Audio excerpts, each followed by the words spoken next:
evening. It's Monday, December 22nd. Welcome to the regular scheduled meeting of the Zoning Board of Appeals. Call this meeting to order. Samantha, could we have a roll call, please? Chris Balecki. Here. Don Bemis. Here. Brandy Burrows. Here.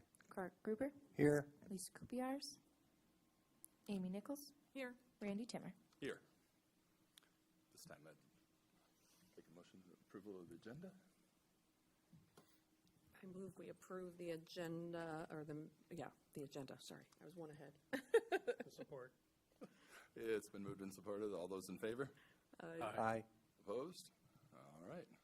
Agenda is approved. So entertain a motion of the approval of the meeting minutes from November 24th. If everyone's had a chance to read them. I'll make a motion to approve the meeting minutes from our regular meeting on November 24th, 2025. Support. It's been moved and supported. All those in favor? Aye. Opposed? All right, moving on. Interested citizens in the audience will be heard on items not on the agenda. Is there anyone out there tonight that would like to be heard on items not on the agenda? Seeing none, I think we can move on. Which brings us to unfinished business, of which we have none. Moving right along to new business. 224 Erie Street, dimensional variances. Kelly. Thank you, Mr. Chairman. Just before Kelly starts, at this time, Chairman, if I may, I was noticed because I am within the area of that particular property that we're going to be discussing tonight. And although that is not, I believe, part of the Zoning Board of Appeals bylaws, it is a part of the Planning Commission. And I think being noticed of something like that, to me, I feel like I need to abstain from this particular discussion because I was noticed and I have an opportunity to give more of a personal opinion because of my property's proximity. So at this time, I would like to say that I'm not going to be a part of the discussion nor part of the voting. Now, I would like to sit here in my seat, but I will let the rest of you decide if that's something you want me to do or if you want me to leave sitting up here at this time. I will leave that up to your decision. I believe it takes a motion and a vote to accept an abstention. Is that correct? I'm not 100% sure. Well, it can't hurt. And if someone would like to offer that, I would. Well, the reason I believe is because that way the grounds for the abstention can be stated in the record. I know that at least the way it used to be, abstention was if you basically family interests or financial interest in the property. Yes, whether they have an interest that way. That's not the case. However, I did get noticed. Okay. You don't need a motion, but you can, if you would like to make a motion to accept his abstention, that would be fine as well. Okay, Mr. Chair, I move to accept Clark's, Gruber's abstention from this 224 Erie on the grounds that he was noticed. Support. All right, it has been moved and supported. All those in favor? Aye. Aye. Opposed? All right. You can stay here, Clark. So, yeah, moving on from that, does anybody have an issue with Clark staying in his chair during this? No, as long as he doesn't say anything. All right. I think you're probably all right to sit down. All right. So, sorry. Kelly? No problem. All right. Mr. and Mrs. James and Elizabeth Scott have applied for a couple of dimensional variances this evening in order to renovate and add on to an existing single-family dwelling at 224 Erie. This is a 4,820 square foot lot located in the R1A zoning district, and the home is estimated to have been built in the 1880s and encroaches on the west property line due to a boundary adjustment that was completed a few decades ago. I believe in the packet the property owner estimated that it was approximately 50 years ago by previous property owners. So the current property owners would like to create second-story additions at the front of the home and the back of the home. And the addition at the front would expand the living space and allow an additional second-floor bedroom. And the rear addition would allow for a new primary bedroom suite. So to do this, they're requesting variances from section 40301. This is the section that regulates side yard setbacks in the R1A, and 23024 regarding nonconforming structures. Essentially, the zoning ordinance would permit an extension of a nonconforming setback along the same horizontal plane, but it doesn't permit the setback to extend vertically. So that's why they're here tonight. So in addition, because they're requesting a 3-foot setback for that second-story addition rather than building at the required 5-foot setback, they're asking for variances from both the 40301 and 2302 subsection 4 provisions. So tonight we need to hear from the applicants and hold a public hearing. All right. Thank you. I guess if the applicants would like to step up and tell us a little bit about this. And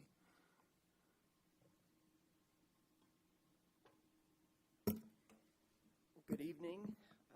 I'm Jim Scott, and this is my wife Betsy, and we are the homeowners at 224 Erie.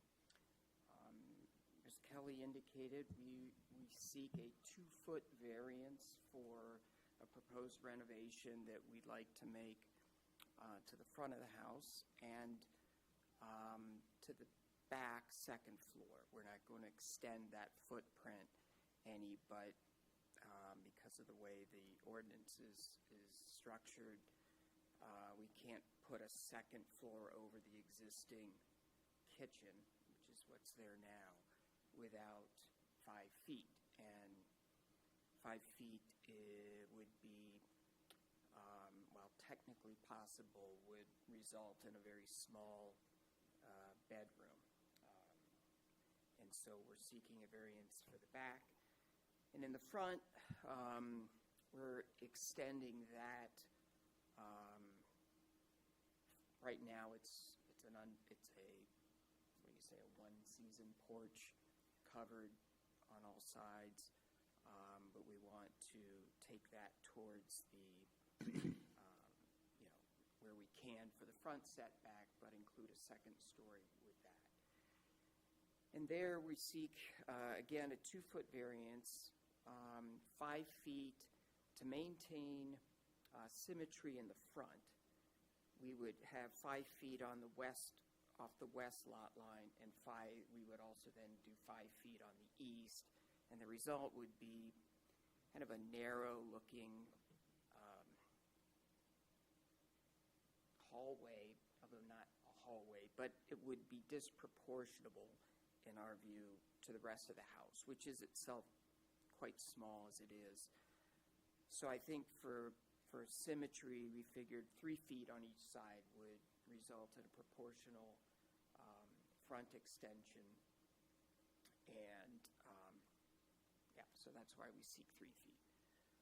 Could we do 5? Yes. What we would probably do then, though, is shift everything to the east, which would result in a asymmetric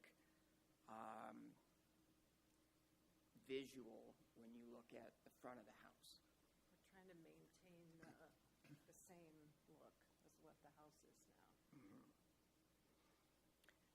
So you have in the packet, we're happy to answer questions. I don't know, I don't want to spend time going over what you've already reviewed, but that's the gist.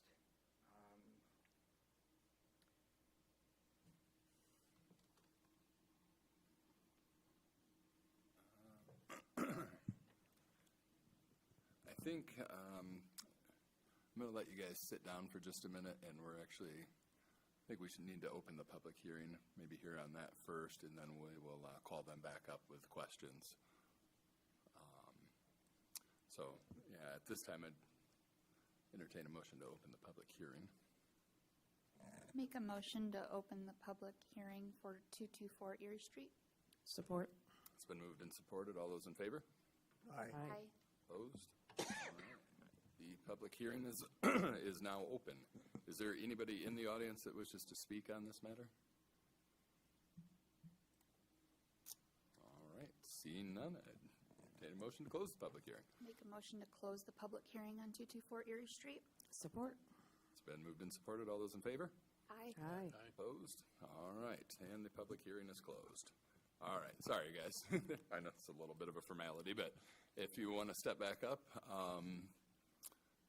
anyone on the board have any immediate questions for the applicants at this point?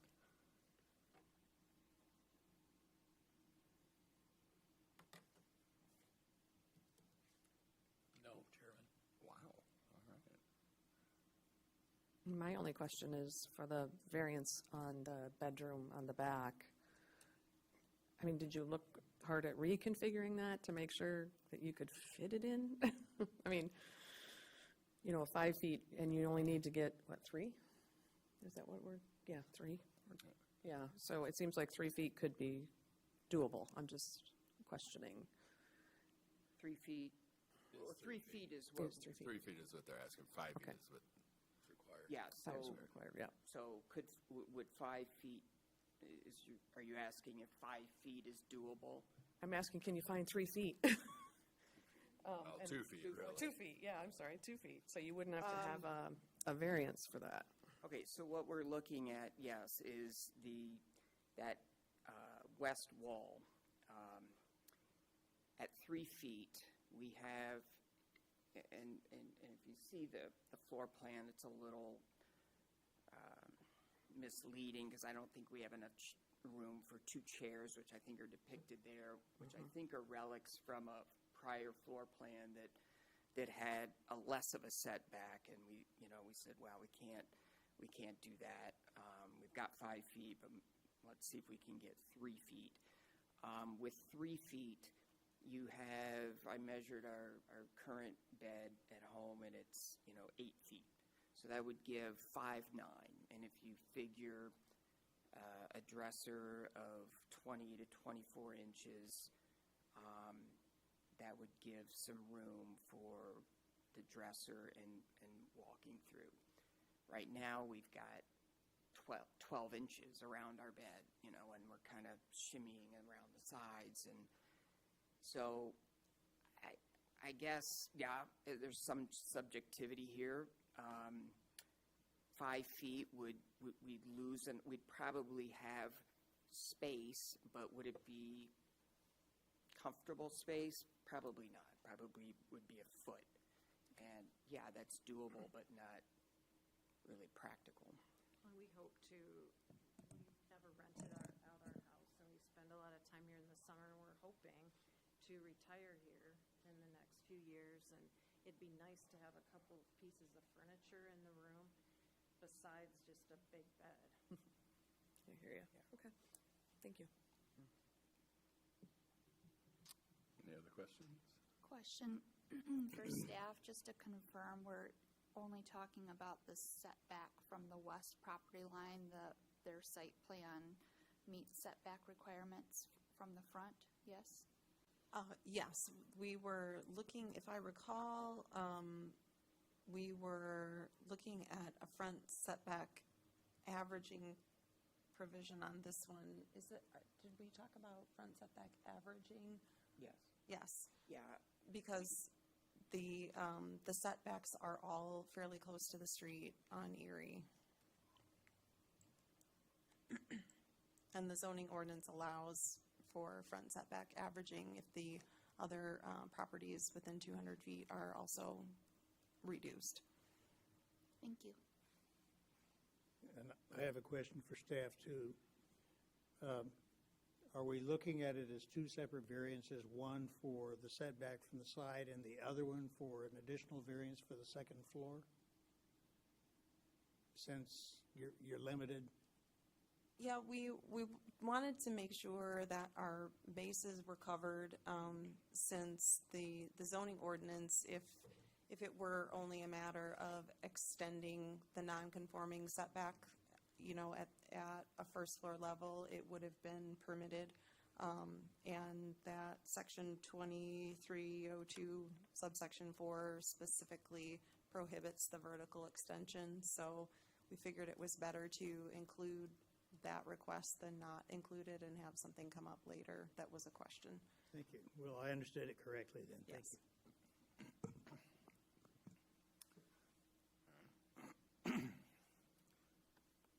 Well, I guess if there's no further questions, we'll jump right in.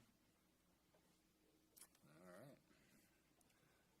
So, starting out with A, there are exceptional or extraordinary circumstances or conditions applying to the property in question. The only exceptional circumstance I can find on this one is that it was apparently illegally divided, or a property line was moved 50 years ago, which is not their fault. But I was looking at the photographs, it miraculously seems to have made just enough room for a garage on the neighboring property. Seems that happened a lot. Oh, yeah. So yes, I agree, it's been met. I agree, yep. Yeah, I would also agree with that. Moving on to B, that the condition or situation of the specific piece of property which the variance is sought is not so of general or recurrent of nature.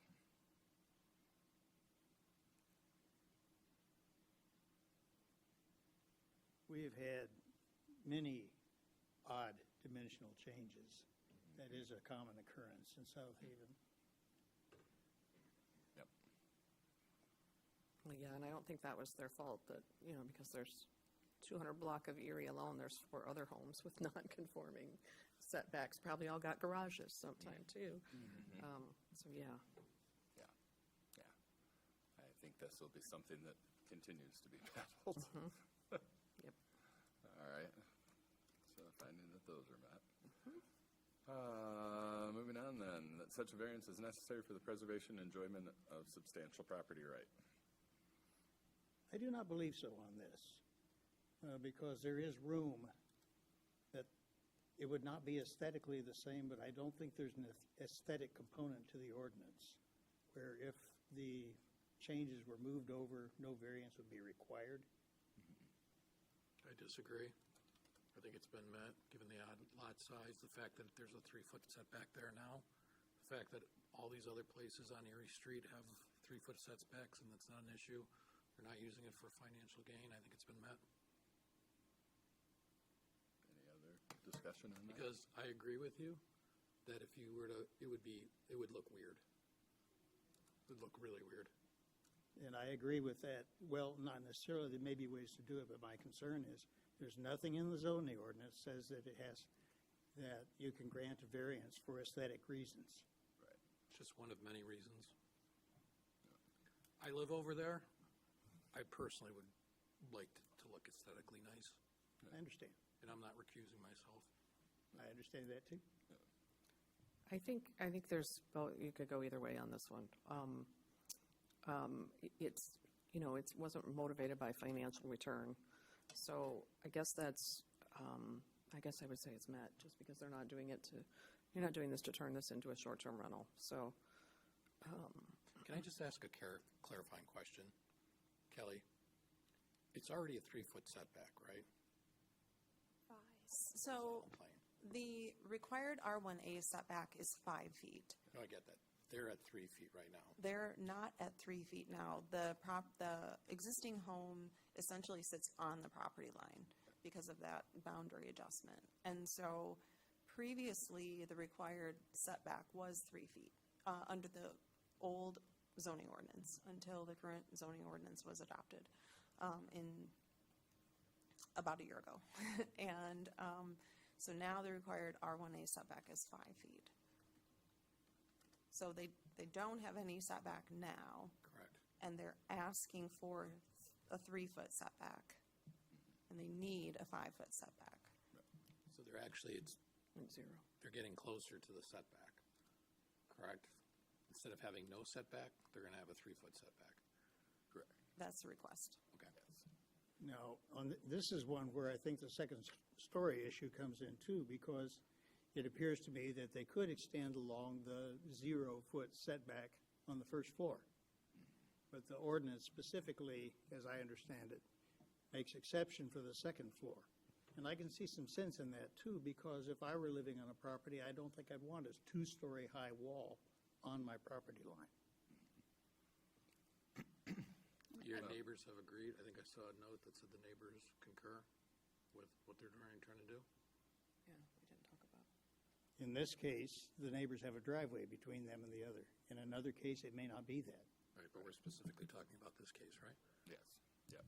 Yeah, and again, we have to look at this as a case-by-case basis. And I did pull the section 2302.4, so just as a reminder, because that vertical is what does complicate this, it is written in the zoning ordinance as, where a structure is non-conforming due to its setback, the structure may be extended along the same horizontal plane as the existing non-conforming setback. So we're talking first level there, provided that the setback itself is not further reduced. However, if a structure is non-conforming due to its setback, the portion of the structure within the required setback shall not extend vertically. It's very clear. Very clear, yeah. Yep. Yep, which is why they're here. So, I mean, I can look at that in a couple of different ways. You know, looking at the picture of the home, there's already a two-story vertical wall on that side. They didn't, in their plans, choose to push that second-story wall all the way out to the wall that's there. So I do feel like there was some thought behind, you know, to do this. I mean, they could have asked for the 0 setback variance and gone straight up the wall that is currently there. I think, once again, we're faced with things that were done 50 years ago come back to haunt everything. And I feel like this is a dilemma every time of how do we now try and clean this up and be fair to everyone, because we've granted so many variances on things so very similar to this. Other variances we've considered, though, don't come into play for this particular Exactly. decision. We can reference them from a historical, kind of give some framework, but we have to consider this specific. Yep. So us still being on, are you going by 3 or are you going by C? Either one. We can go by, you know, I'm on C, so we'll call Okay. it C.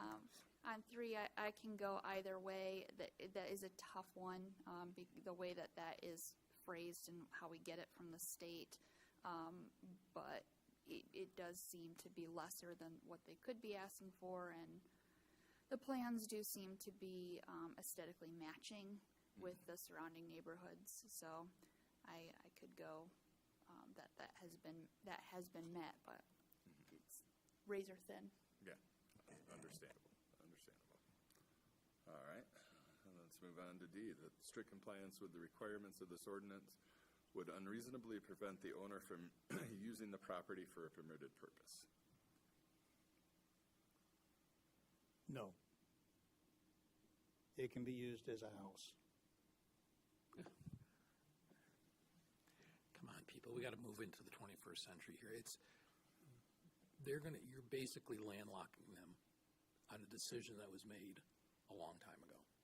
They're improving that, okay? We cannot rewrite the zoning ordinance here. All we can do is grant variances. Right, and I'm saying we should grant the variance. I don't think it's, you would compromise the size. I get where you're going from. So where you're coming from, if you want to get there, what makes sense is with each of the standards, we have to show that has been met. So if you can articulate how D or 4 has been met, that will be helpful to the I think the remark conversation. there, the strict conformity with the ordinance would prevent these guys from adding a second floor into the house in the existing footprint. But it doesn't prevent them from adding a first floor or extending it out. It doesn't, I don't know what you mean. to extend that, Well, I mean, it would, to extend it on the first floor or extend it to where the driveway is, to that side, none of that is prohibited. The only thing that's really, that is prohibited right now is the setbacks where they have 0, and then the wall. That is really the two that are Right, but they're moving in the setback. They could have the wall, they could have been Yeah, but they asking for could- the property line. They could have asked for that. They could have also, which I think would have been a terrible mistake, gone straight out the back on the 0 setback line, which I think everyone would agree would be even worse to, to push it that direction. So again, I think, in the way I look at this and what I would see in this is that, again, once again, they are probably asking for what they believe is the minimum in order to make this home what they wish it to be, which is every property owner's right, and it's why they're here.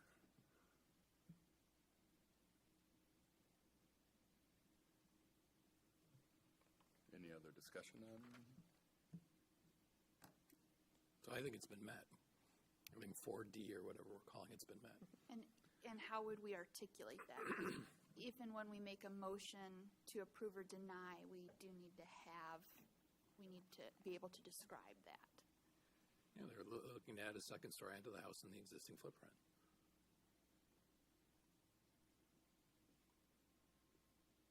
Yeah, I think we're gonna need it. I go back to some of the other decisions we've made on people using existing footprints and being out of code, and we've said, hey, if it's on the existing footprint, fine.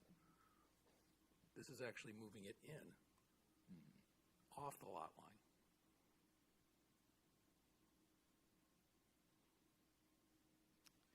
Would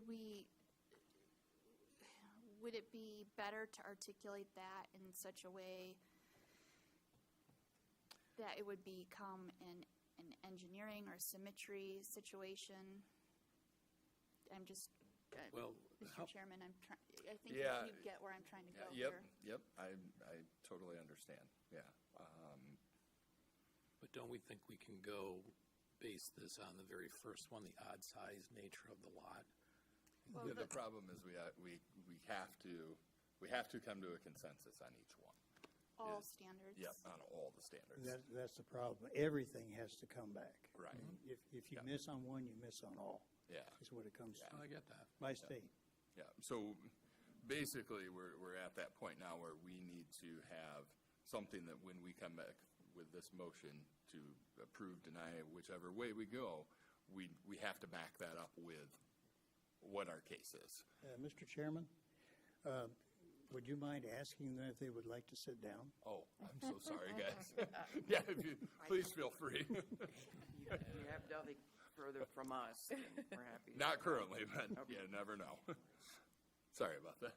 Catch. Sometimes I get wrapped up. We all do. Focus. Yeah. So, do you understand what I'm?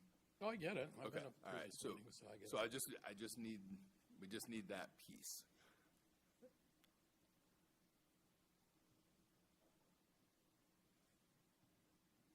I mean, it does say would render conformity unnecessarily burdensome or impractical. Yep. I think there's some very broad interpretation of what burdensome or impractical would be, and I would include aesthetics in that.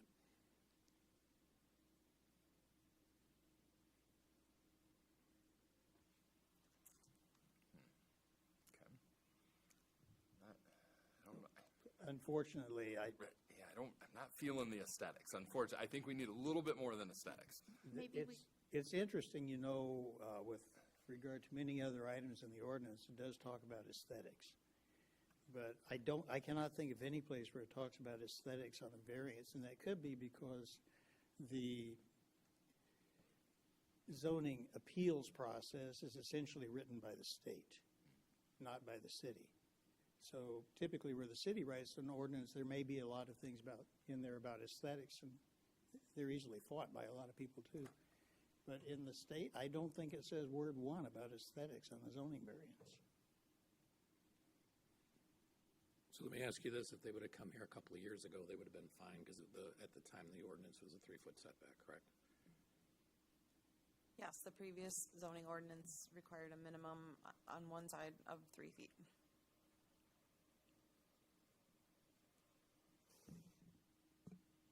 But when the ordinance was rewritten, the planning commission and ultimately the city council decided that 3 feet was inadequate and the setback was adjusted to 5 feet.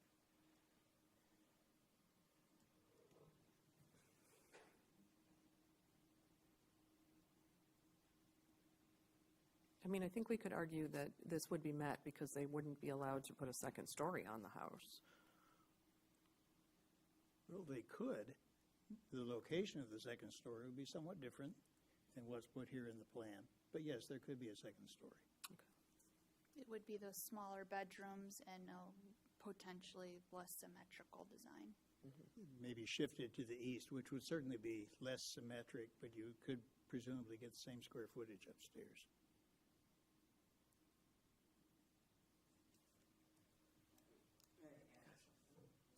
Comment Sure, go to ahead. that, beyond aesthetics, if we were to keep or achieve the same square footage, we would have to either go out further, so we're over the first floor, go out further towards the back, the south, which would be significantly more expensive with a cantilever over the first floor.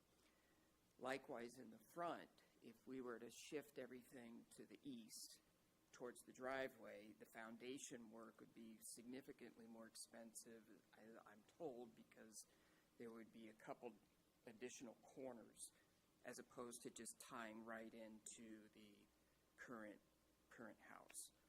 So that, for us, that's, yeah, aesthetics is important, but, okay, if we were to put that aside, to keep the square footage, we would have to spend a lot more on the foundation. Thank you.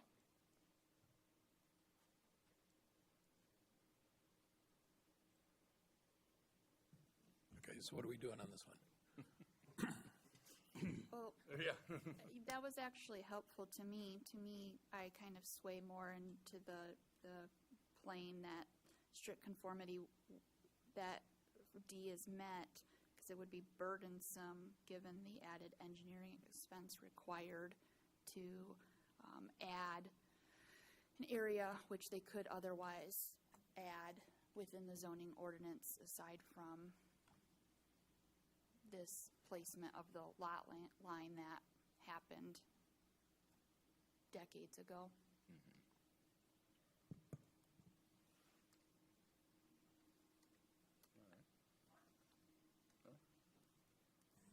A little more than we had before, so we'll move on to the next.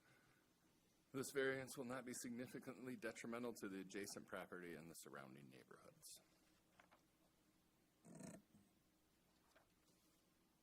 I believe that has been met based on the other properties, the structures in that neighborhood all are, we do get into it, they don't say aesthetics here, but I guess style could be taken into account for E there.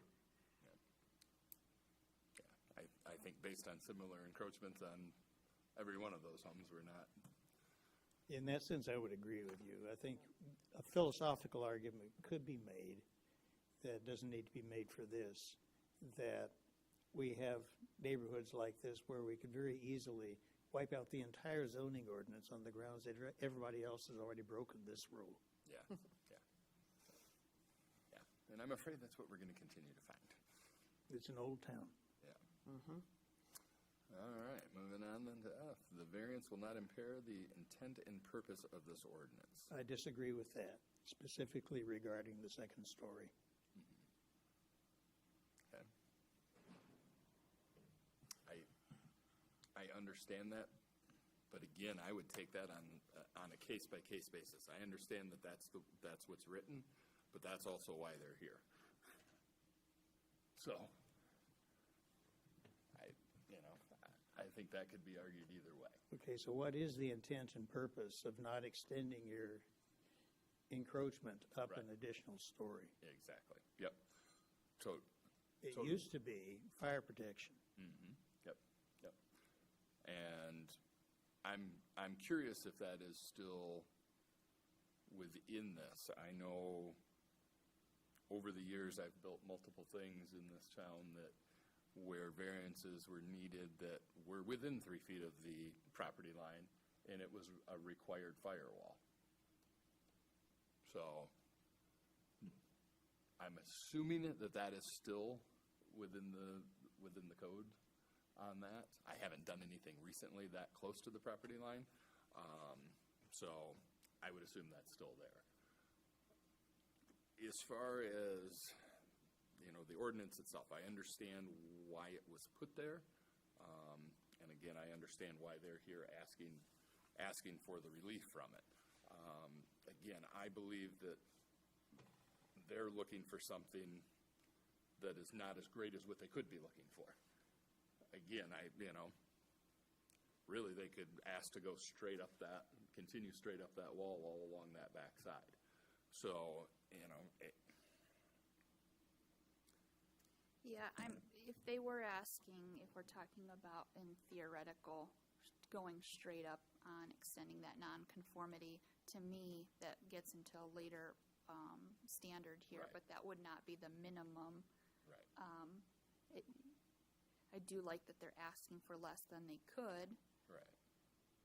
Technically, they could be asking even less, but in that case, we come back to item 4 or D, that could create a burdensome engineering expense in order to accomplish that.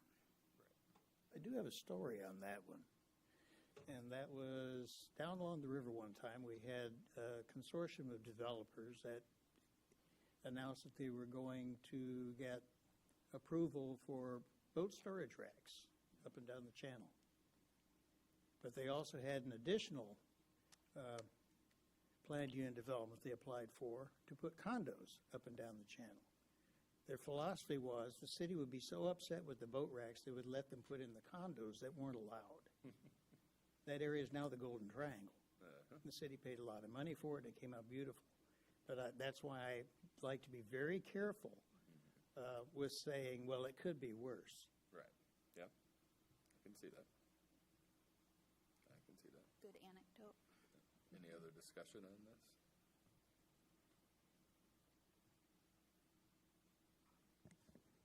Do we believe that has been met or not been met? And what would be our reasoning if we needed to articulate one way or the other?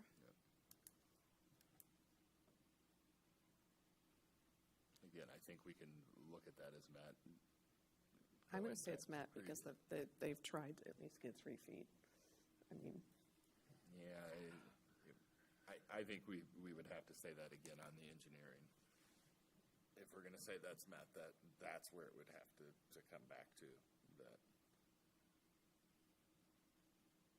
I believe. say that again. Based on the engineering and overall cost of redoing foundations and so okay, on and so got it. forth, that this would be, Well, at this one, the standard is such variance will not impair the intent and purpose of this ordinance, and the purpose of the ordinance is to prevent someone from taking a nonconformity and going straight up. right, yeah. So if they're not doing that and they're asking to go in, then I could agree to that. That's probably a better wording of, Gotcha. all right. Any other discussion on that before we move on to the next? All right. G, that the variance requested is the minimum amount necessary to overcome or mitigate the difficulty. And that one I absolutely disagree with. Okay. It could all be moved over and avoid the need for the variance.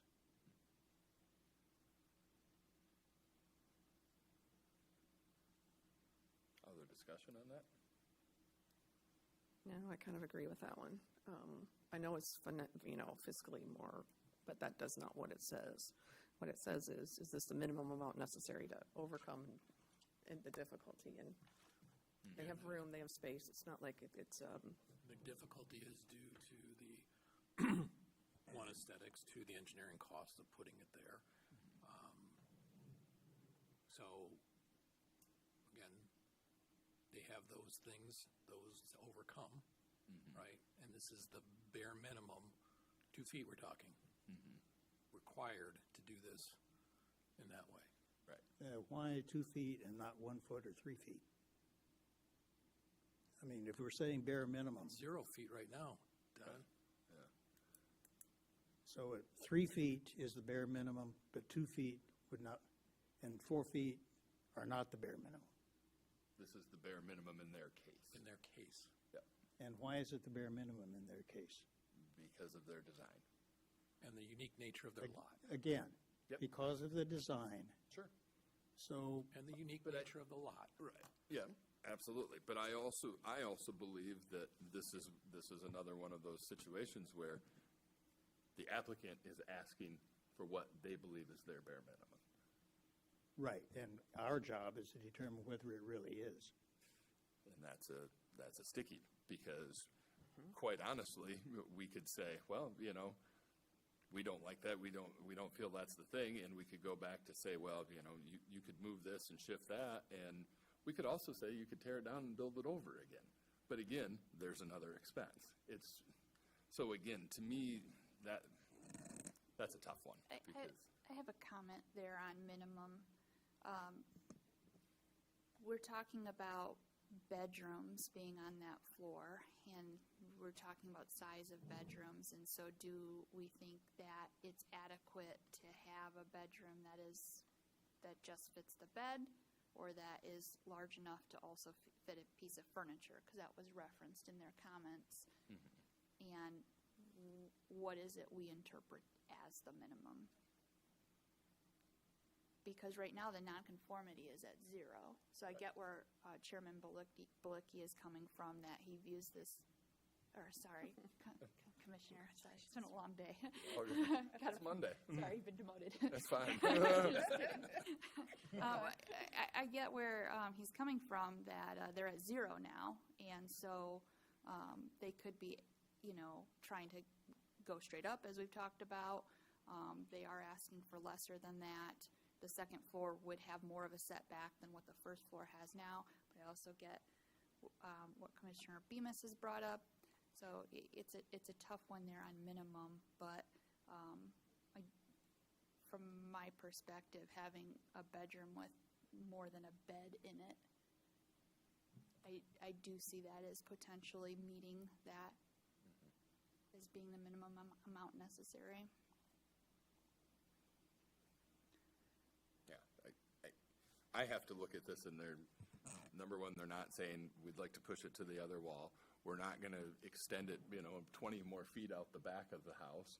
We're not, there's a lot more things they could be asking for. And so that's why I feel like, yes, to me, the bare minimum is met on this one in particular, because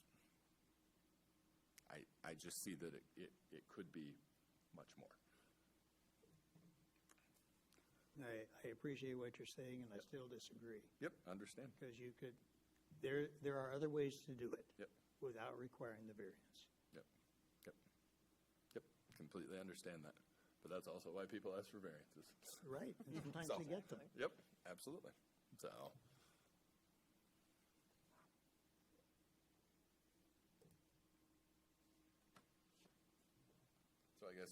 I guess, if Don and I are the only ones that disagree, that one's met. Yeah, I agree, it's been met. okay, all right, moving on. The immediate practical difficulty causing the need for the variance request was not created by any affirmative action of the applicant, i.e. not self-created. I agree. Yeah. Yes. Yep. All right. I think we can all agree on that. So, having moved through all of that, who would like to make a motion for or against? I didn't take notes, so tag that it. Clark got out of it by recusing himself. That's why. He just didn't want to make a motion.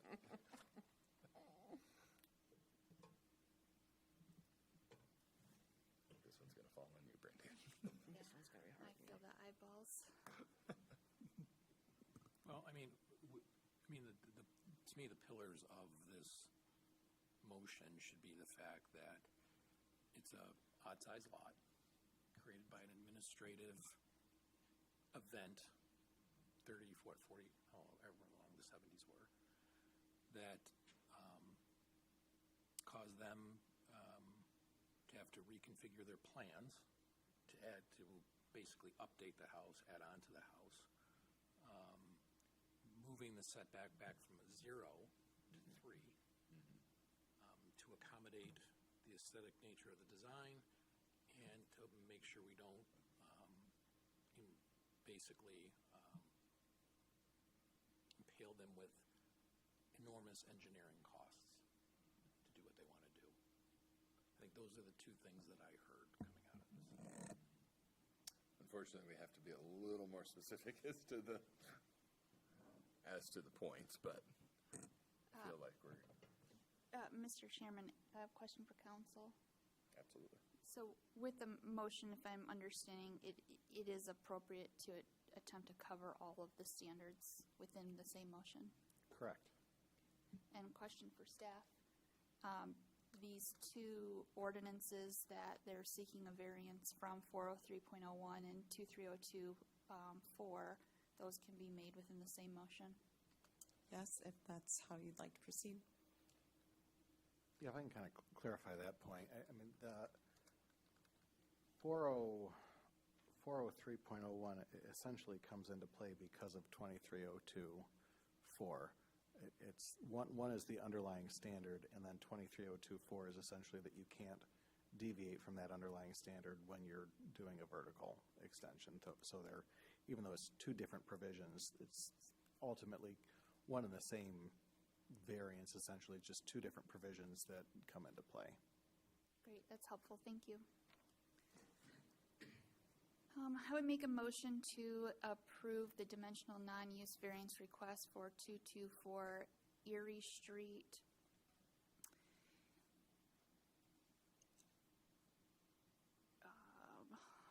Allowing a 3-foot second-story setback from the western property line.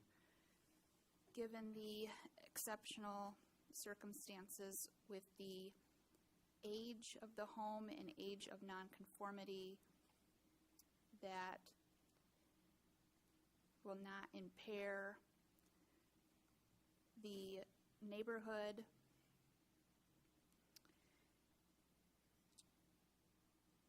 Strict conformity would be burdensome given the added engineering expense required to add a second story with a 5-foot setback. And that this is the minimum needed to allow for a functional second floor. This is granted given all other permitting setbacks, zoning ordinance requirements are met. Second. Support. It has been moved and supported. Samantha, if you could have a roll call on this, please. Mr. Chair, if I may, sorry. one suggestion. There was reference to that this would be burdensome, and the standard is unnecessarily burdensome or impractical. My Okay. suggestion would be a finding that this would be unnecessarily burdensome rather than just burdensome. Oh, You don't gotcha. necessarily want to grant a variance anytime it's burdensome. You Right. want to make the finding that it's specifically unnecessarily burdensome. So Gotcha. that would be a suggestion to maybe amend the motion in that respect. Can I make an amendment to my motion as stated by council? Sam, did you get that? Okay. Do I have a second? Second. All right, so it has been moved and supported on the amendment. At this point, all those in favor of the amendment? Aye. Aye. Aye. Opposed? All right. The amendment is done. And then when Samantha, when you're ready, if we could do a roll call on the actual motion.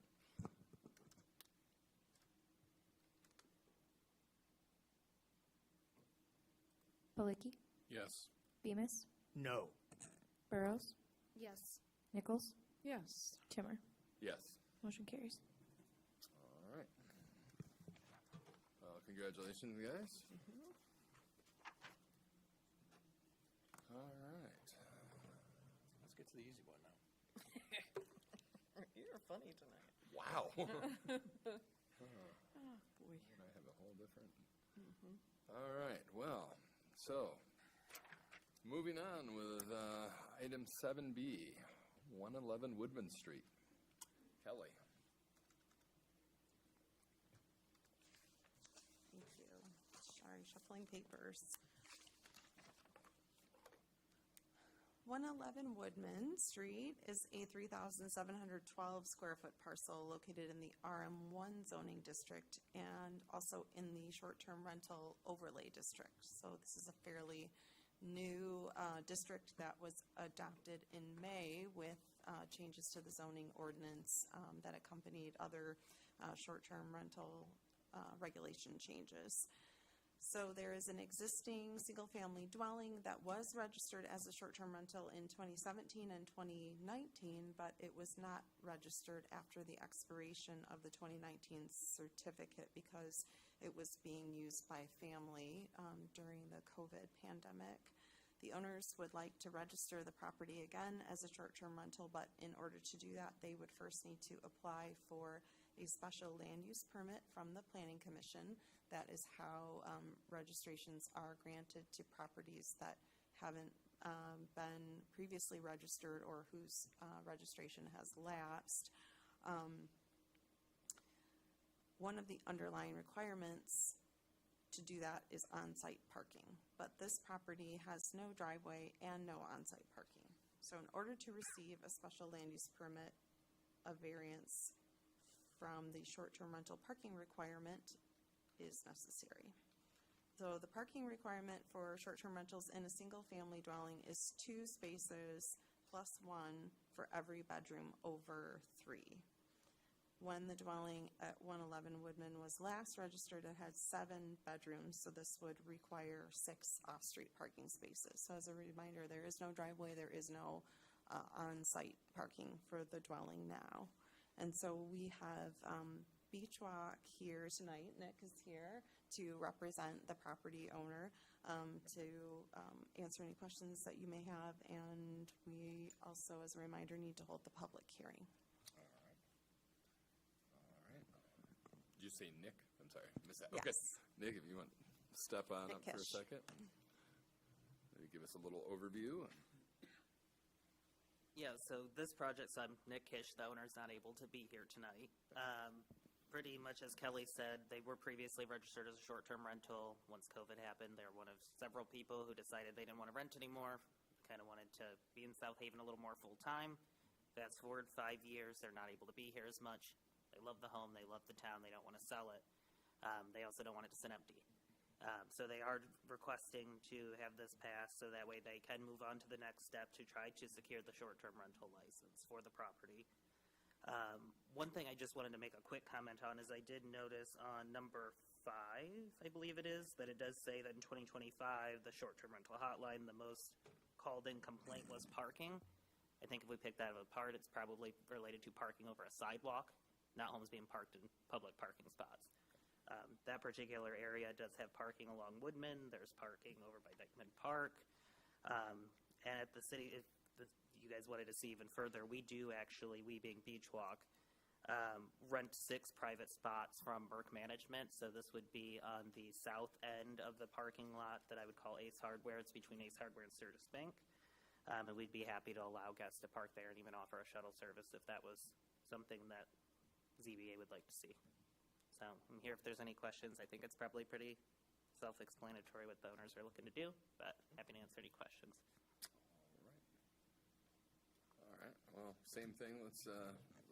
I guess one of the items I did want to make is, I think from a commercial standpoint, having some kind of parking somewhere else is, the ordinances allow, but I don't think they allow that in the short-term rental agreements to have parking that far away from the actual short-term rental. I mean, I think it's a great idea. You got to start thinking outside the box. Yeah. And I know that that's been done on some commercial-type properties that have looked to getting their parking requirement maybe just down the street from where they're at, but I don't think that's allowed in the short term. So I don't know if we can necessarily supersede that part of the ordinance. I just throw that out there.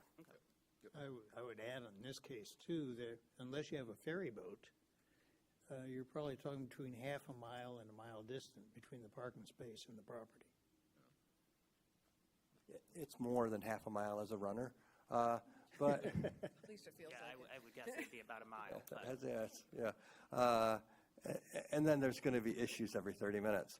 But, you know, like I said, they do have a parking spot. So I think it's something that I think other governmental bodies may want to look at. I don't think we should go into that. But, you know, like I said, at least somebody's thinking outside the box. Here we are. Another historical thing too, South Haven used to allow people to invest in a parking plan where the city would build spaces. The city never built Built the spaces. spaces, yeah. Who knows what happened to the money?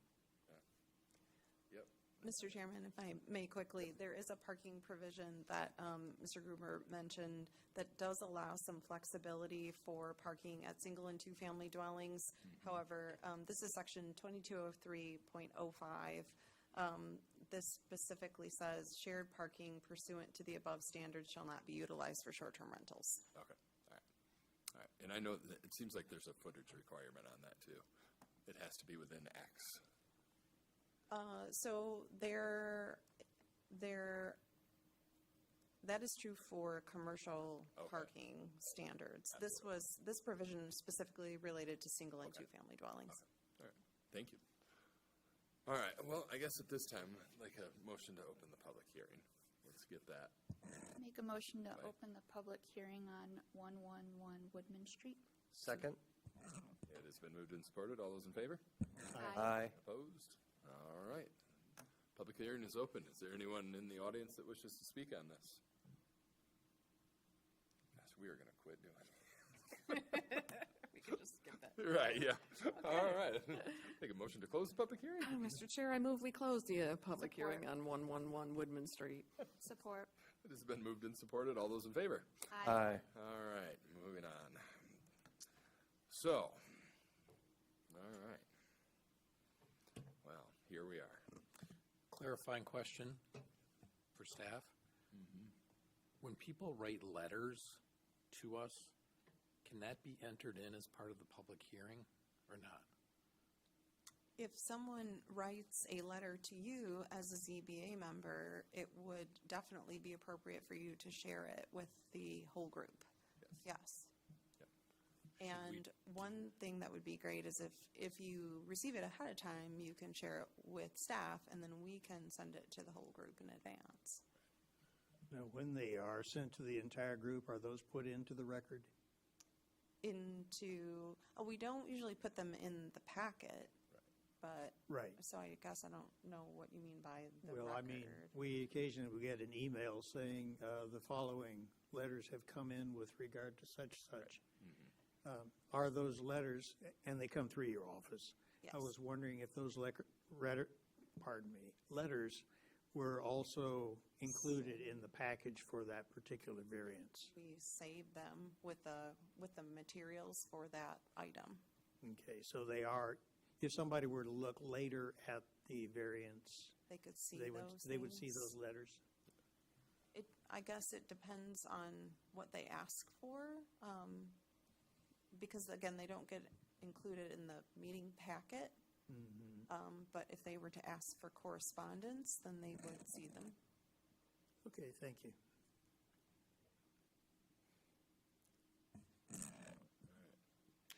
The reason I bring it up, that letter brought up some issues, you know? And again, I look at that as a surrogate, and I may be wrong, for somebody standing there saying it. And in this particular instance, given the nature of this particular request, it may be relevant and beneficial to read that into the record. Like, I think that's what Don is asking. I think we wouldn't read it, as members of ZBA, we wouldn't read it into the record during public hearing, correct? But No. if we wanted to read it into the record at this time, Absolutely. we could. Absolutely, yeah. That's the way we've kind of treated it in the past. Not during public comment, but afterwards. And to bring context to this, on the Planning Commission, what we have started doing is taking the correspondences that are received on particular issues. We have just one portion of the meeting in which we just read kind of where this correspondence came from and a general topic of what that correspondence is. So then we do that on a general basis, and that's something that's probably been started within the last year.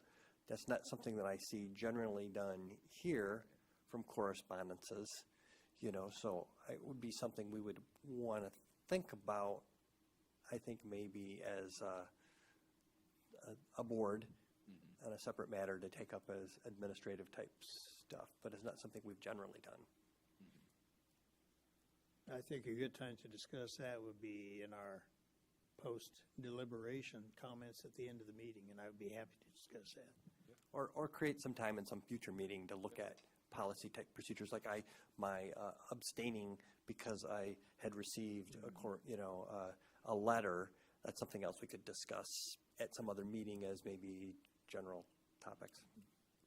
Now, as to this, one of the biggest complaints with regard to short-term rentals is parking. And it's not just the parking of the renters, it's the parking of people who go to visit them, and spaces that would otherwise be available for public parking that are occupied by short-term renters because there was no parking space on their property, which is in the ordinance that they have. So I think on this one, if we're talking about a variance, we need to consider those items. And that's Something that will be considered down the road. So we're specifically looking at the variance. I know when planning looks at it, because those will be special land use, let's say if they were granted a variance, I'm not saying just as a what if it got to Planning Commission is looking at whether or not the garages are open to allow people to park. Because one of the big issues with the short-term rental ordinance is off-street parking. So if we were to grant that to be a part of what is allowing them to go forward with their application, which is part of their process, we're saying that they're allowed to use 6 spaces that are actually public spaces as part of their private off-street parking. It would be unique. They have the ability to ask for this, but I'm just saying, we don't know what would happen down the road. So this is just the beginning of the process of this particular property. I think we can make a decision based on what's going to maybe happen down the road. We have Correct. to deal with this right here. Correct. This is all we have. And I think in this case, if we were to proceed with what you were saying, then that puts the question more, is ZBA taking 6 spaces from the public and essentially reserving them for a private, a short-term rental? And within this document, we're not reserving them. We're just saying you can utilize them in your application. Right. Yeah. I think that's always a sticky subject because I look at parking as parking. Public, private, whatever it may be. I understand that they need the parking or need to meet the parking requirement, but those spaces around that house, there's nothing that says if this house had a driveway that everyone would park in it. I mean, I happen to live on a street where hardly anybody parks in their driveway during the summer. They all park on the road. So to me, it's kind of a moot point. I mean, I think that whole thing has gotten blown out of proportion, and quite honestly, we're talking about a district where this isn't the only home that's like this. Well, this is in an RM1 district where most places actually have. Right. And if anyone were to build a new home, they would be required to have that. Yeah. So it's something that's been so important for years that it is part of the process to have off-street parking. And there is 0 off-street parking here. So what we're saying is we're going to allow on-street parking for your off-street requirement. A piece of this that is difficult for me that is usually one of the more easy standards to meet is the standard 8, that it was not created by the applicant, and I would argue that it was, given they allowed their permit to lapse. That was something they chose. Now, did they create the nonconformity of the structure in the lot? No, so perhaps that could be argued another way, but the applicant did have a permit, and they chose to allow it to expire, and if they had kept their permit, we likely wouldn't be having this discussion today. I've got an issue with that. Potentially, that, I know the new permits are required to show off-street parking. And that's the issue is, they still may not, we still may grant this allowable, and the planning commission, which we're not here to discuss that, still may say you don't have the off-street parking, because I know that's pretty big right now, and that the number of bedrooms, so that also even affects your occupancy if Right. you've got off-street parking. That's fair. If I may, Kelly, can I actually ask you a question on this? If they would have continued their permit, let's say there was 0 lapse from 2017 till now, under the new ordinance, actually, would this be coming up again? As it relates to parking, or they would have said, oh, it's always been established, it's fine? Is this all right with you, Mr. Chairman? Yeah, absolutely. If their registration had never lapsed, then we would not be conversation here would this be- evening. Correct. All right. That is Thank you. correct. That was actually my next question. Got it wrong. So it's self-created. That's the sticky spot for me. Yeah, yeah. In that but how many- particular instance, it would be. I See, think now, I blame that on the germ. yeah. Well, yeah, we can blame a lot of things on that. You see, I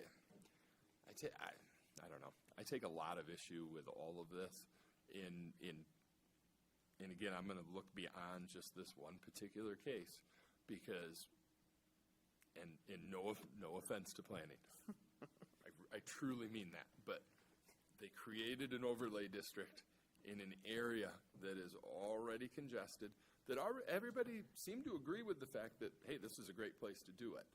But there are, I can think of it, probably 10 homes right off the top of my head that have 0 parking. That every one of those I can see coming to us. Did planning do this, Randy, or did council do this? Well, You like technically. read my mind. I know, Because- believe me. Because the issue is. I know, it again, I don't even know got where we booted are to on the planning agenda. by that. Yeah. I haven't gotten we an fought answer to my back question and about let's- reading the letter. Mr. but- Chairman, It's a moot point, but I think we do very well to go from top to bottom on these and start discussing this I think we issue. could argue that all night. Well, I want to say one thing before we do that. Yep. Damn it. It is very clear that the intent of this ordinance was to minimize and reduce short-term rentals. Correct. Okay? So that needs, I don't know if it can color, or we should be looking through the lens of that. And it's not planning's fault. Yeah, I know. It's our council created this.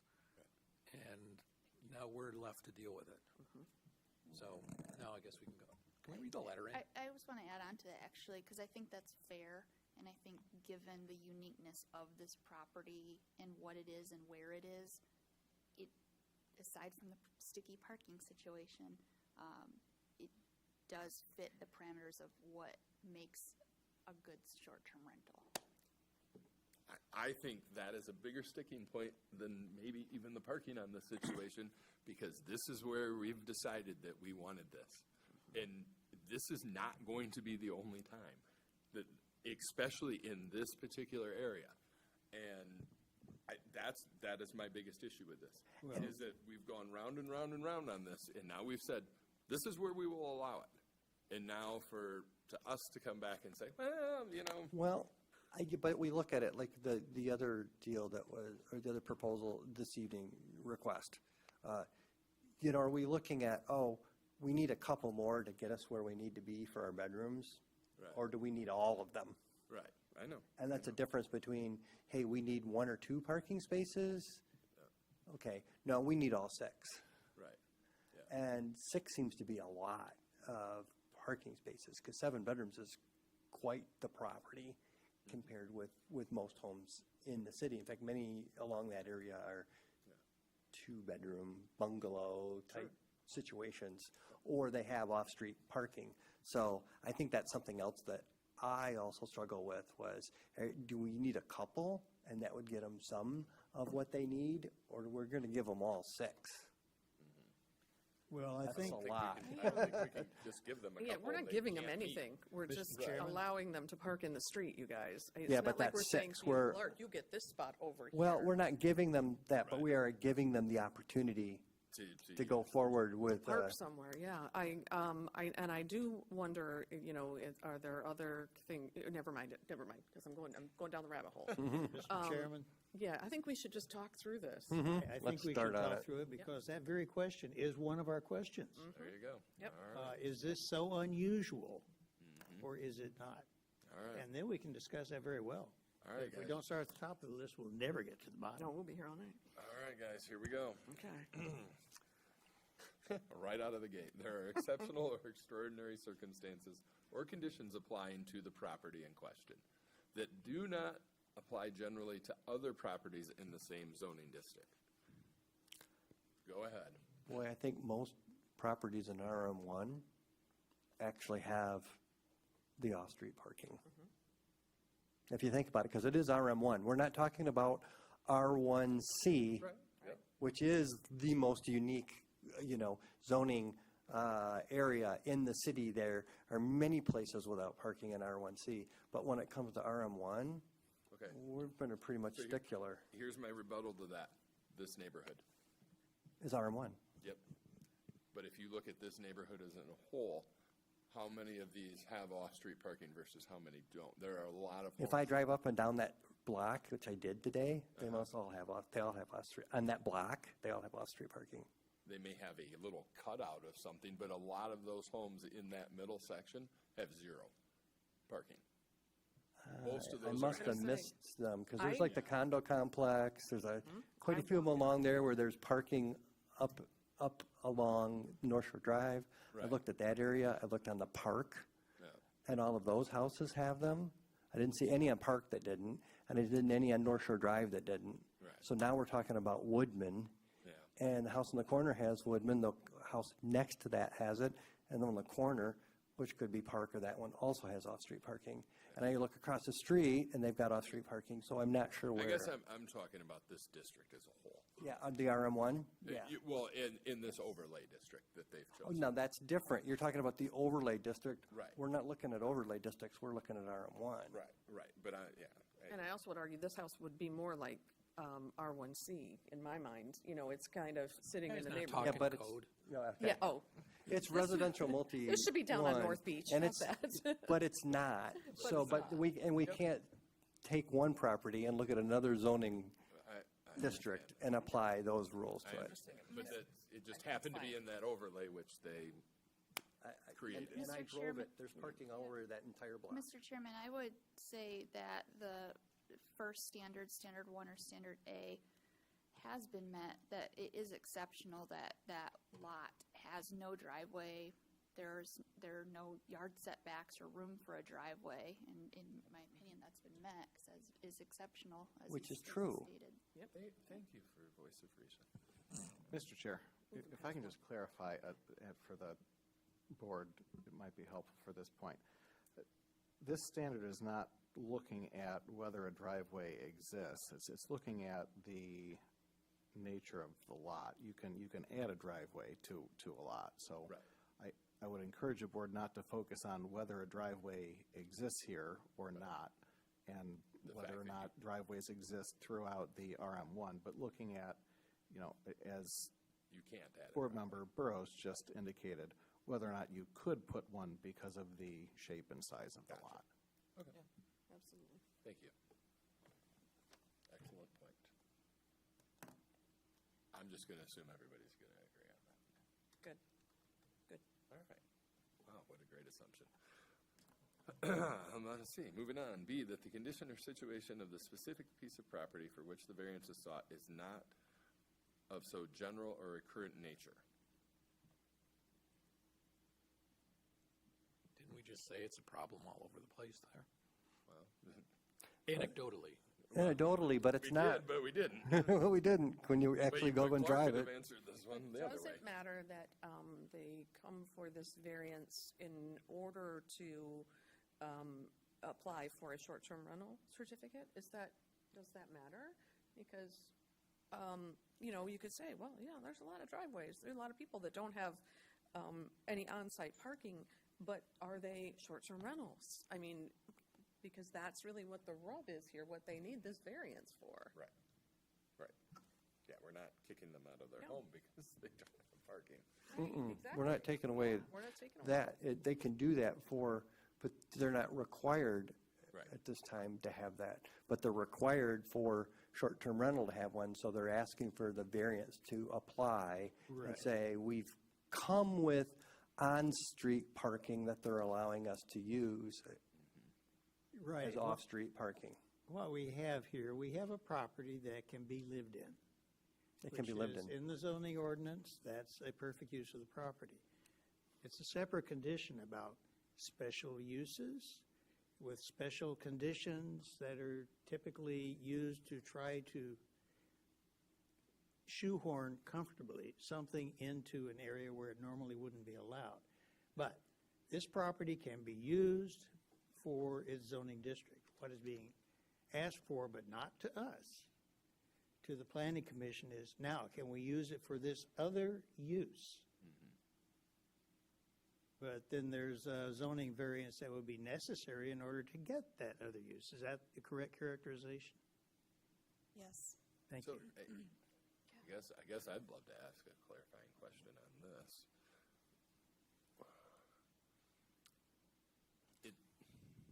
It almost seems a little backwards to me that it would be to us first on the parking requirement versus planning first on the overall. Well, the planning will say no right away because they have no off-street parking. Correct. Right. So they do not qualify. Don't qualify. Right. You can't meet the So underlying to conditions. qualify, to try to get an application, they're going to say, well, we got a variance that allows us to use on-street parking as our off-street parking. All right. Planning can't grant a. Right. Well, yeah. I understand. They would look at it as whether or not they would permit that. Permit it, And they said, well, ZBA allows us to use on-street parking as an off-street parking. Almost seems like it should be, well, we'll grant you that conditionally Right. if you get your ZBA, I That feel to like. me seems like, I mean, I know it's Yeah. pulling But hairs, but. back- okay, we're Back to the digressing. point on this one, as to Right. make reasonably Focus. practical. The Yep. city has tried to make something reasonably practical. Whether it is or not, I Right. can't say. Right. But Yep. in this case, it seems to be of such a general or recurrent nature that the city made a rule about it. Right. Yep. Might be a good rule, might be a bad rule, but they made a rule because they recognize there's a real issue here. I can't argue that. All right. So where do we stand on two? Because I haven't really not. heard. I- I know where we're at on one. I don't know where we're at on two. I mean, I would say in this case, it is of a general or recurrent nature, and the city tried to write a rule. right. Might be successful or might not, but it is of general and recurrent nature. I don't know if I've heard of anyone else come and ask for Yet. off-street parking to be used as on-street parking. That seems pretty new. It seems not like a recurrent. stretch of definition to me.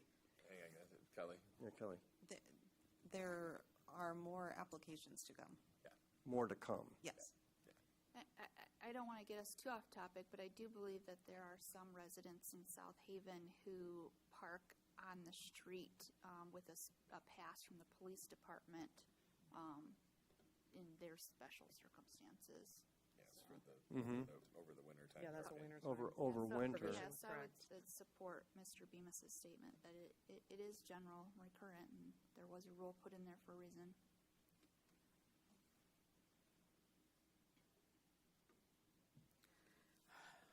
I still don't agree. I think, I think that the situation that's making it not so recurrent is that one little part of the short-term rental ordinance that says parking. And that's making it more unique than just normal. If it was just Amy on Oak Street and needed to park in the street, that would be fine. But it's that one little caveat that is not so recurrent that makes that number two a condition that's met. Yeah, it's tough, but we didn't make the ordinance. We're just here to interpret. And in fact, all new homes since, 2015, 2016 have required off-street. In fact, new homes have all required off-street parking for years and years to build a home. Right. But again, now we're talking about something. And that's apartments and overall. condos and, We're not talking about, Right. yeah. I would also say that the parking requirement for short-term rentals is not new. The overlay district is new, but Right. for any short-term rental granted beginning January 1st of 2019, they were required to have the same amount of off-street parking. So when these folks had their permit before, They were, they were registered prior to prior to the the 2019. parking requirement. 2017. Yes. Right, And it yes, lapsed that's 20. after 2019. Right. Okay. And once it lapsed, it lapsed. Right, yep, okay, Yep, okay, all right. all right. And one reason for that is otherwise we wind up with ancient history unnecessarily confusing things in the future. I think it was good that when it lapsed, it lapsed. So I mean, I kind of feel like we're maybe on a little bit of a stalemate on B, which I'm willing to move past that right now, and we can come back to that if necessary, because I'm willing to let it go. Go ahead. I feel like we're gonna find some other things here. So moving on to C, that such a variance is necessary for the preservation and enjoyment of substantial property right. Go ahead and touch that one with a 10-foot pole. Yeah, well, okay, yeah. Similar to that that's possessed by other properties in the same zoning district and in the vicinity. But the impossible, if you want me to keep reading, the possibility of increased financial return shall not be of itself deemed sufficient to warrant a variance. For me, that has not been met. I could argue that it had been met based off of similar properties because there are so many STRs in that area. However, the possibility of increased financial return makes that moot for me. And they have enjoyed that property for the last 5 years. actually 6, Well, I mean, since 20, full-time. 21, 22, yeah, it's been 6 years. I would agree. I would agree too that that's a no. Yeah, I would agree it's a no, but not based on the financial return. That's just my feeling. Okay. I don't think the financial return plays into that personally. Whether it's a short-term rental or not, that Well, they did say they just don't want it to sit empty, right? right, yeah. I mean, there's a bunch of different reasons for why people want to rent. Question. Sure. Is timing of an ordinance, so play this out. Everybody around them is an STR, and we're not going to allow them, okay? We're not going to allow them to have it, okay? They take this to court. Can you pull your mic closer to you? This goes to court, and they say everybody around me who doesn't comply, right, but still has an STR because of the timing of when the ordinance changed. Is that going to be an issue? Well, so respectfully, I don't think the premise of the question is correct. I don't think that everyone around them is an STR, and I don't think that everyone around them doesn't comply. So that would be good information to have, wouldn't you think? Well, that's a, We can't decide I mean, on that. yeah, we can't decide on that. It has to be. I don't want to get into hypothetical legal questions, but Because I know what I would do if I were them. And it gets into a hypothetical legal question. Yeah, but again, that's not, we can't, Okay. I'm familiar with the area. There's a lot of parking, off-street parking for many of the homes and condos in that area. right. I'm around that, 3 times a week. Right. Okay. And there's also a lot of congestion there in the summertime, just in general. So. Yeah, and we can't legislate parking spots. Right. No. Can't. Because in my neighborhood, it's the public who cause more of the problems than the short-term rental people. Right. Mine too. Okay. Okay, So, number 3, are we, whatever. C, yeah, oh yeah, we were at C. okay. Yeah, we were still on C. I mean, C or 3? Well, Well, there's it's the two. same. There's two Oh. of them. yeah, we'll call it 3. Earlier we called it C, now we call it 3. So has that been met? No. No. No. No, we're on 4, aren't we, strict Well, compliance? that's where we're going now. Now we're on. Yep, yep. so moving on to number 4, that strict compliance with the requirements of this ordinance would make it would unreasonably prevent the owner from using the property for a permitted purpose, or would render conformity unnecessarily burdensome or impractical. I disagree. What they want is a special use permit. It is not permitted unless they get a special use permit.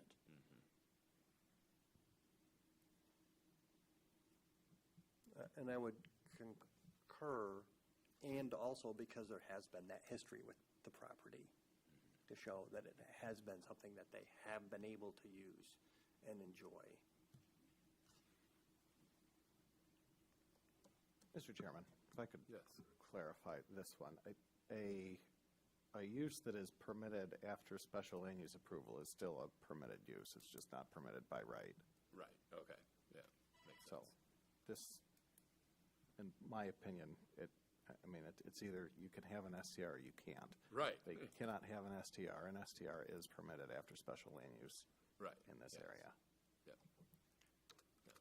Yeah, it's kind of an interesting. But then that gets back to, can they get a variance? Right, well, that's, yeah, exactly, it's a If 100%. they can't get a variance, Right, they can't do it. right. If they Yep. can get a variance, it's a different issue. So it almost puts us to the other questions. Yep, yep, so again, we'll circle back to that one again, I think there's plenty of other things here. The variance will not significantly detrimental to adjacent property and the surrounding neighborhood. Now is the time where if you want to read what everybody wrote, would be the time to add those things, I would say. And I feel like that was a mixed bag, personally. I think there was as many for it as against it. I would say as a person who lives outside the neighborhood or outside some other neighborhoods, it gets very galling Yeah. to try to find a place to park in an area where you should be able to park in a public parking space, but they're all used up because people don't have enough space on their own property for their own tenants. We can't legislate who can use a parking Yeah. spot and who can't, guys, come on. Well, also, I cannot park my car where somebody else is already parked Right. because somebody might get a variance to use that space instead of having to put a space on their property. They could have a bunch of friends come over, and they could take up all those parking spots. Have you been in Chicago? Oh, yeah. It's first come, first serve, guys. Right. They don't ask you Yeah, what I you're don't- there for. And that's why we have a zoning ordinance to try to minimize these things, recognizing they won't always minimize. We have the misfortune of living in a nice town. And it happens, there's a painted spot there between like somebody's drive and one of the parking spots, and there was a moped that was parked there, and I think it was broken all summer long. It never moved. Every time I ran by it, and that just happens. Is it detrimental? I would say yes, but I don't live in that neighborhood. And we heard from both. So we should start putting lawn chairs in our parking spaces. So, I would argue then on that same note, and I hate to go down this road, but, sorry, there happens to be an STR across the street from me. And because of an issue with the neighbor, their owner has told them all to park in the street, even though there's plenty of parking in the driveway.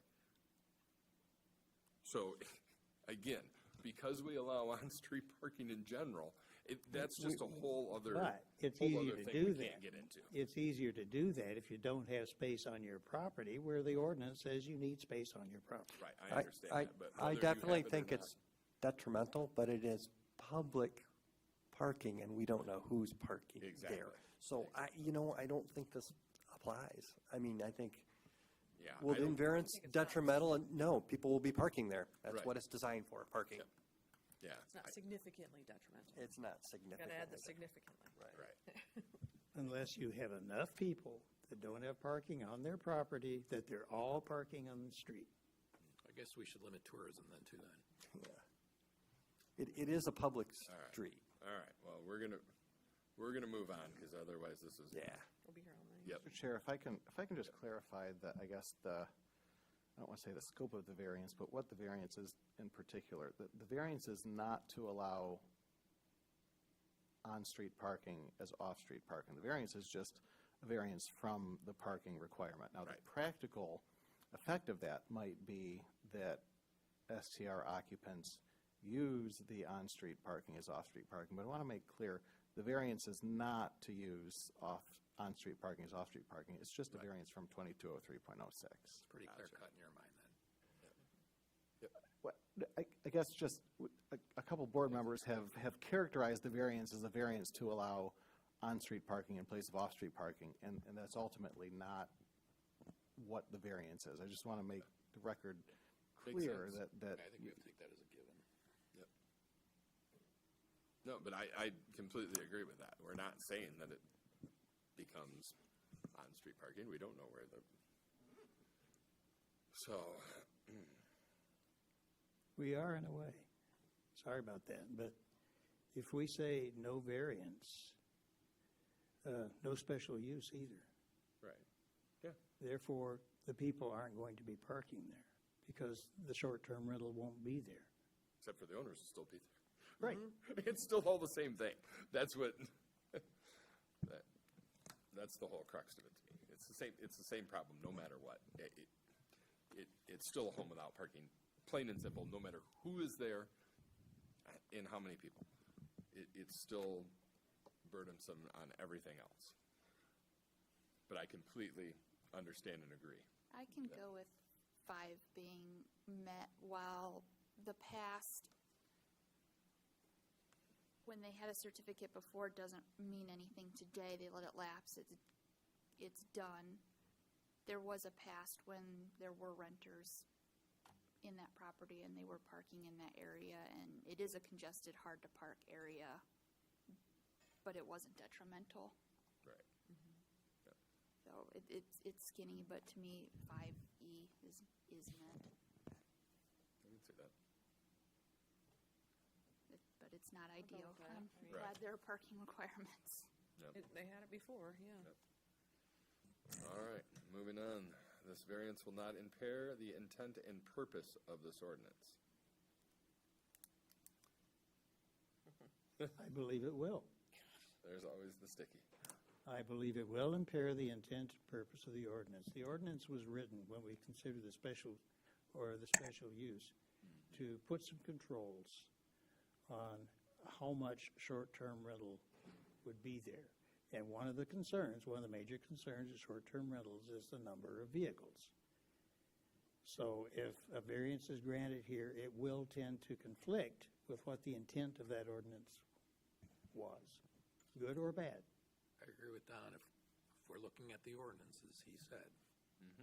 And I think the ordinance had to do with, that particular portion of the ordinance and the parking had to do with not preventing short-term rental, but creating the density and allowing the number of individuals. And parking spaces created bedrooms, created, occupancy maximums. And if there wasn't any parking, there wasn't any bedrooms, there isn't any, that fits within the ordinance. So I have to concur, this does impair the purpose of the ordinance. Yeah, I think we can all agree on that. So moving on, that the variance requested is the minimum amount necessary to overcome or mitigate the difficulty. Well, yeah, sure, they don't have a driveway. so Right, yeah. I think that's Any been amount met. any Wow. amount would be the minimum. I think there's an easy one for us, yeah. Yes, okay, hallelujah. So, all right, moving on then. And the last one, the immediate practical difficulty causing the need for the variance request was not created by the applicant. And I think we had parking requirements in the 2019 era. Yeah, but if So they had they it- continued, Kelly, and I had that wrong, Kelly said that they could continue and not be here in front of us today had they continued with their, Right. Yeah. so they self-created having to come back here. There was an ample renewal period, too, at that time. Yeah, I Yeah. agree with that was something. Yep, it was self-created.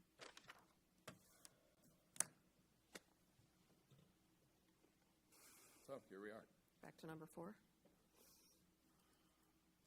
I don't even know that we need to.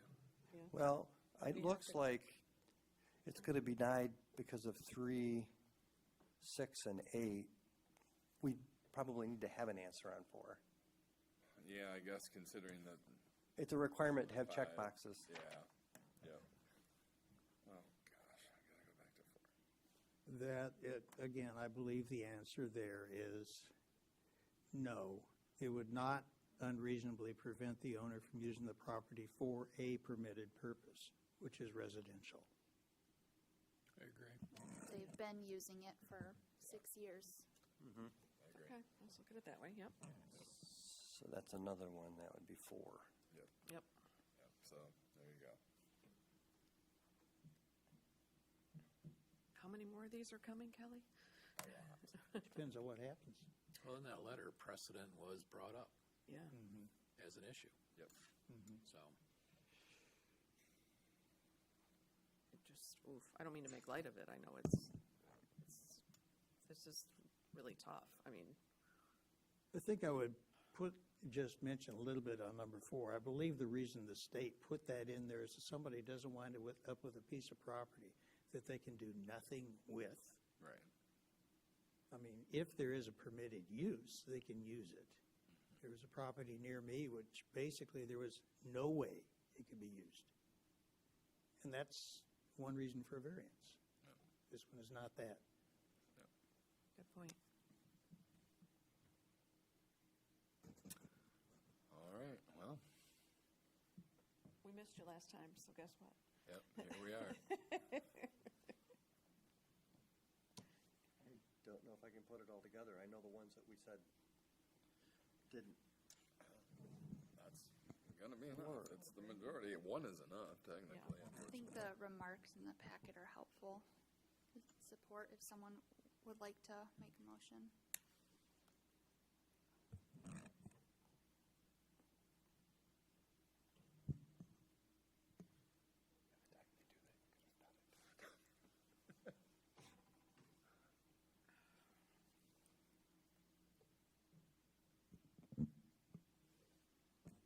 I think taking our time is okay here. This is an Yeah, this important one is- one. Yeah, it is. Actually, ZBA, I don't think we're in this position now. ZBA doesn't have to make decisions on the night the thing is brought forward if there are other questions. But still, if we can answer something tonight, it's kinder to everybody. Yeah. I guess I would make a motion then to deny the dimensional non-use variance request for 111 Woodman Street based on 3, which is the variance is necessary for preservation and enjoyment, that the owners do have the ability to preserve and enjoy substantial property rights that are similar to other homes within the area. And I might add, without Without having- incurring increased yeah, without financial, without parking. yeah, without parking. Yeah, because it's really what that Without this comes parking. down to. 4,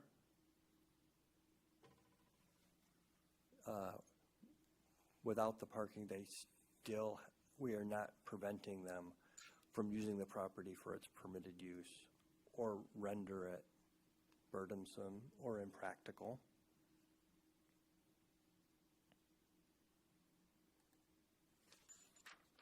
Six, the lack of off-street parking will not impair the intent and purpose of this ordinance. And 8, I think that might need to be, Yeah, you need to, Elaborate on that. yeah, just a little bit, yeah. Sam, do you want to read that back, that little part back to him? Would that be helpful, Clark? I only got a C on that one, I guess, I think you read the line. to get a V or a above to make this one work. If you could repeat that one back to me, maybe I can do a better job. For number 6, you just said the lack of off-street parking will not impair the intent of the purpose of this ordinance.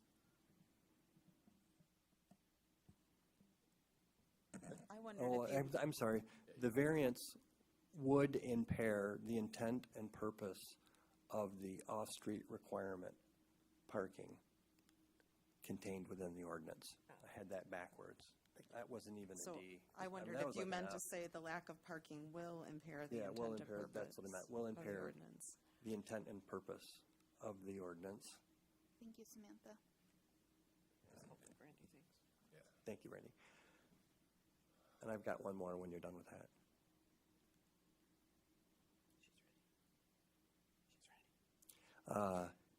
And 8, it doesn't meet 8 as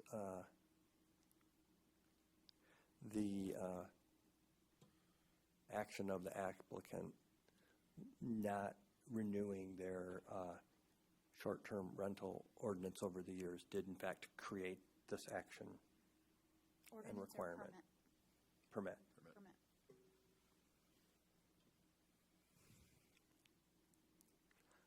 I'll do a better job next time. Or someone else could jump in. It's not just Brandon You Clark. take such good notes.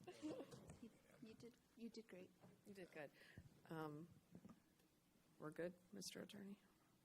Okay. Support. Man. Okay. All right.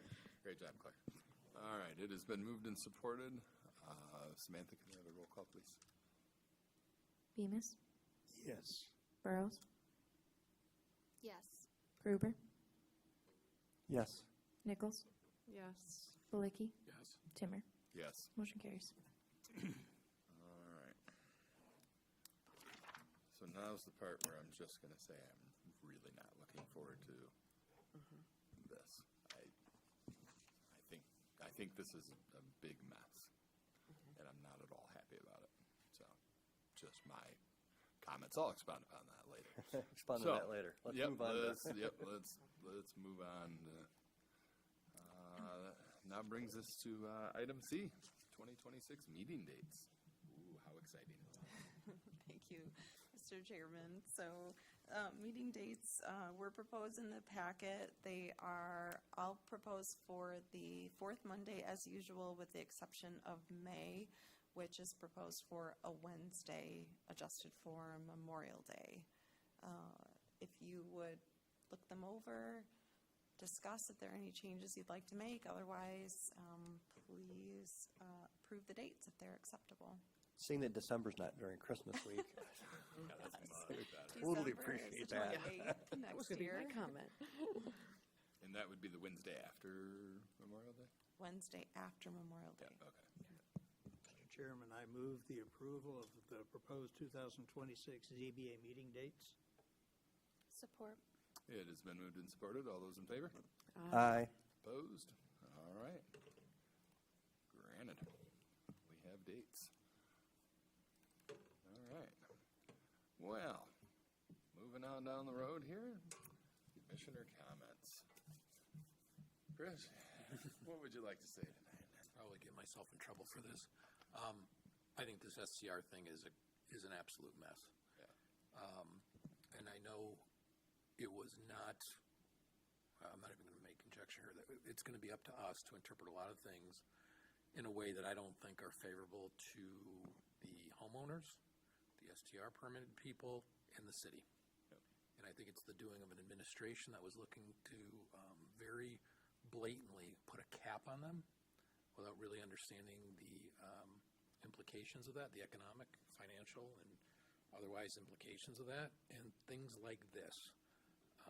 What I would call burdensome, onerous parking things, parking guidelines, which I think if you take them all in their whole, it very clearly says we don't want STRs here. And I think that is absolutely unfortunate for this town. But I also understand we're not making law here. We're not making what Clark and his team do, and we're just interpreting it. And unfortunately, I think we interpreted it the right way. I just hate what we had as the basis for what we had to interpret. So I'll leave it at that. There's a new administration coming in, and hopefully things can change. There you go. All right. Yeah, I'd like to concur in part of that, but, I helped write the original short-term ordinance. ordinances back in the day. So we'll just leave it at that and run out the door. Thank you for allowing me to step away from the Erie Street tonight. I thought you guys did a great job with that.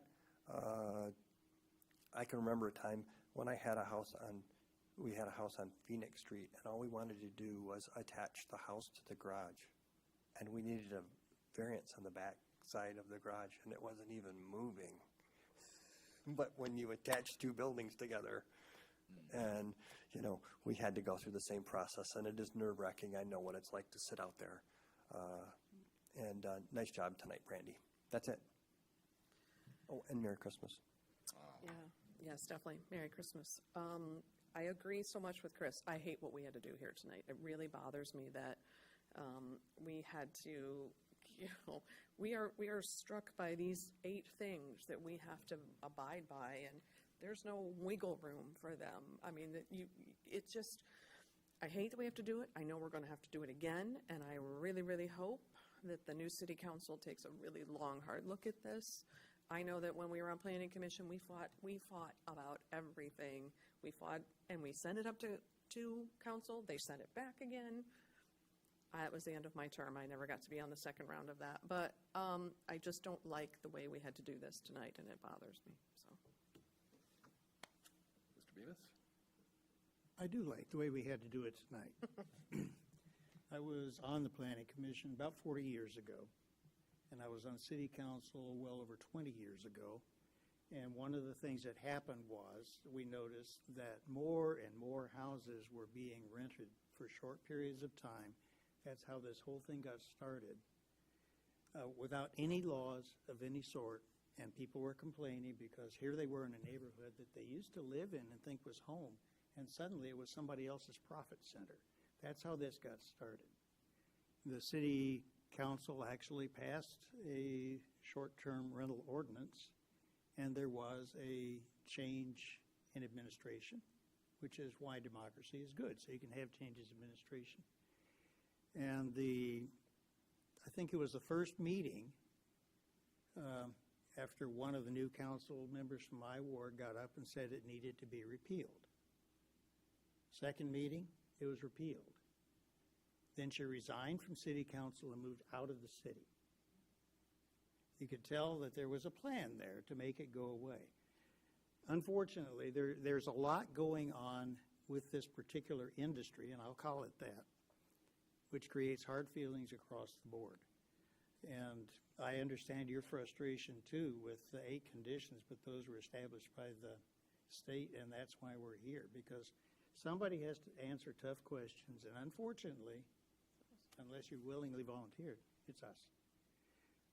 The other thing I would like to mention is on the letters back in the dark ages when I was on planning commission, we got packages of letters at our planning commission meetings, and they were read into the record. Another possibility would be to have them, maybe, if it's legal, made available for everybody to read, and then we could move to read them into the record too. But that might be a good way when people do express their opinions, that they would be with the record, and we'd know they were there in case somebody, like one of the lawyers, would like to see what was going on. I think it would be helpful. But it's something that the ZBA I don't think can do. It would be something staff would have to look at and see if it's really a good idea or not. I have nothing else. Brandy? Thank you, Mr. Gruber, for the kudos. Appreciate that. I would like to say something that I like that we are able to accomplish really difficult things here without fighting. We've got a really great board, and even when there are differences of opinion, everyone's very respectful, and I appreciate that. I would not stay a part of this if that were not the case. I appreciate all of you keeping it classy. It was definitely difficult tonight. That property, you can see how different things can go different ways, but the 8 standards are very clear. Our job's very defined. So I encourage all residents, stakeholders in the community, if you're not involved in the city, get involved in the city and learn more about how the city works. It's really interesting what Clark does over on Planning Commission, what council does. Democracy is great. Please vote. If you like what's happening, show up to meetings and say you like what's happening, because these commissions don't hear enough good stuff.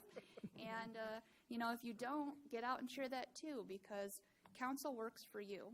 And what we decide here is not the actual zoning itself. We are interpreting it. We're interpreting very specific applications by a specific set of standards that were created by the state, and we don't have a lot of leeway, and it's purposeful. That does make it tough sometimes, but like I said, stay involved in the city. There's lots of ways to give back and help. Nobody here is getting paid to be here tonight.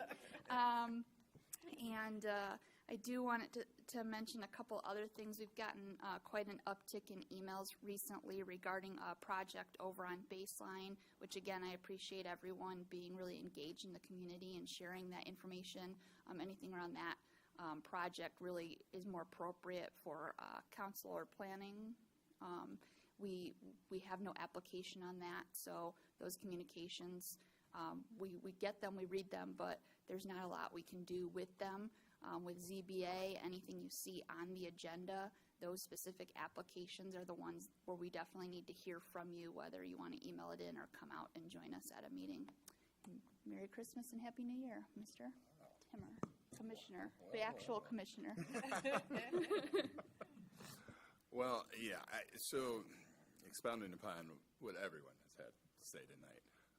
Number one, I do appreciate everybody here, and I appreciate the fact that we can disagree on almost anything, but yet still come to a resolution and do it respectfully. I think that's a huge thing. That being said, I'm just going to stand on my soapbox for a minute and go into this whole thing and say that, yeah, I'm not happy with the fact that we are going to now have to hear tons of things coming up about STRs in the different portions, whether it be parking or this or that, to move them on to their next step. I believe that, when this was set up and these overlay districts were named, a lot of this should have been taken care of at that point. However, it wasn't, so here we are. But I do worry that this is only going to get more and more burdensome moving forward. And I don't see any other way around it. Whether you're for them or against them, they're here. And, I find it really hard to deny people, especially in an overlay district. That really bothers me. And that's just a personal feeling. So, that being said, I'm going to leave it there before I dig my hole even deeper. And just wish everybody a Merry Christmas as well and a Happy New Year. And Mr. Chairman, may I make one other quick comment? sure. Back again in the dark ages when I was on there, the fashion was planned unit developments. And the feeling was that the entire world was going to turn into planned unit developments. We actually had a developer one time get up and say, the single-family home is dead. Yeah. I think he's dead now. Yeah. But we still got single-family homes, and planned unit developments are mostly behind us. Short-term rentals, too. They're the issue, have been for 20 years. They may not be Right. in 10 more. We never know what's next. Yep. So true. And with that being said, I love a motion. I'll make a motion to adjourn.